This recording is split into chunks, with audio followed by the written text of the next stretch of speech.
Tammy Homegardner, and I am a Forbes Contributing Editor, a job search coach, a career coach, the owner of the Job Search School, and a best-selling author. And today what we want to talk about is what skills are important to have on your resume. Now, this question is a double-edged sword because there are basically two types of skills that we need to discuss. They are what are called hard skills and soft skills. Now, your hard skills are basically your technical skills or the skills that you need to do your particular job. So if it were, a job in finance, your hard skills are going to be your finance skills, like accounts payable, accounts receivable, reporting, data entry, etc. Now, soft skills, which are sometimes referred to as transferable skills, are the things that you learn and can be passed from one job to another. Things like communication skills, creativity, team leadership,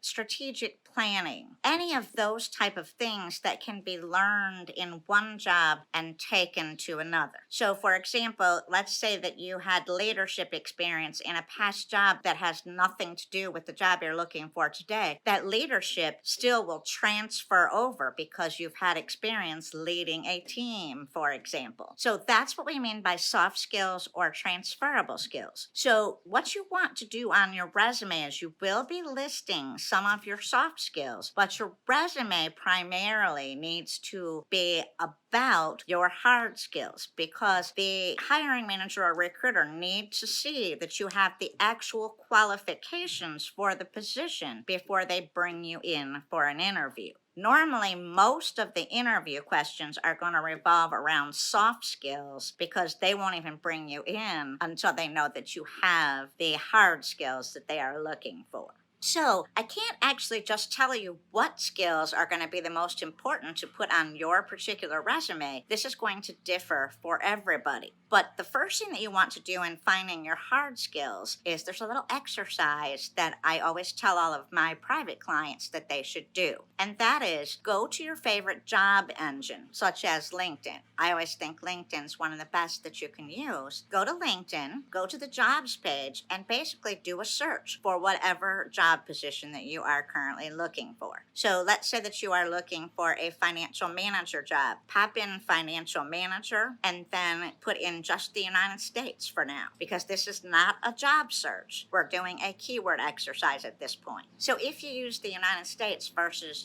a smaller area that you live in, it's going to give you a bigger base to draw from. The birds are chirping out here today.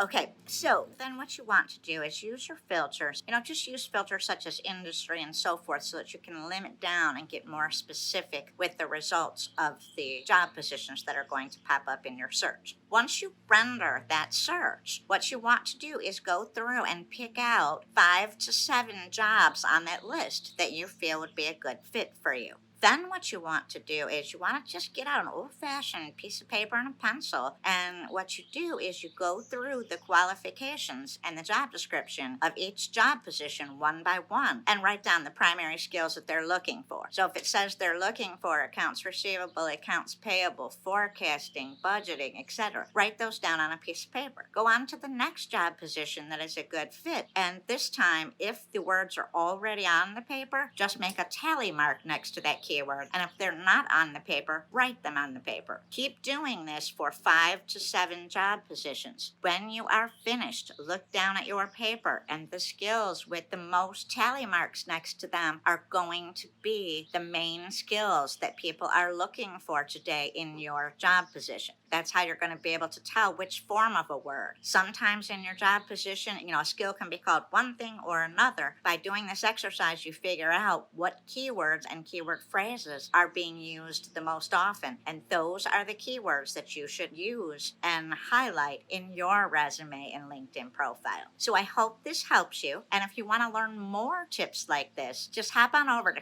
careerhelptoday.com and do that now while you're thinking about it and register for my free Job Search Masterclass. There's absolutely no charge to attend, and I'm going to give you a little over an hour of great tips and strategies for your job search. And once you leave the masterclass, you can go right to your resume, your LinkedIn profile, etc., and start implementing the tips that I give you on that masterclass. Again, career help today. Thanks for being here, and I hope to see you over on the presentation.